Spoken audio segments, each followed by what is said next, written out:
okkiriza ekiramu. Amanya n'eddoboozi Ssesuwawuzayi era ng'ensonga endeese y'ensonga y'okubeera ng'ekitundu kyaffe kizze nnyo wansi mu by'emizannyo. Ekisookerwako nze ndi munamizannyo emipiira ngisambidde wano mu Katwe United era tulibwamu tuze tuteekateeka abavubuka ku by'emizannyo.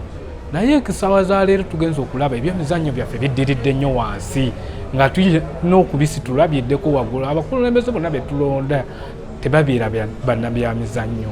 Ebyemizannyo byaffe babisuula busuuzi wali naye tetuyinza musuulirira. Leero kyenkoze sikikoze mu nsonga ya byabufuzi. Njagadde okuyamba ttiimu zaffe ezikola omuluka gwaffe ogwa Katwe wano. Naye ngula emijoozi gyange, nguze emipiira, nenjagala ttiimu ezo zonna. Buli ttiimu ebyalo 10 buli kyalo kitwaleko omupiira.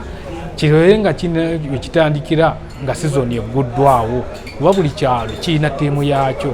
Ate ttiimu z'ebyalo ezo mwe tujja abasambi abeegatta ku Katwe United. Yatuzimbira ekitundu kyaffe era akwasa bano abakulu.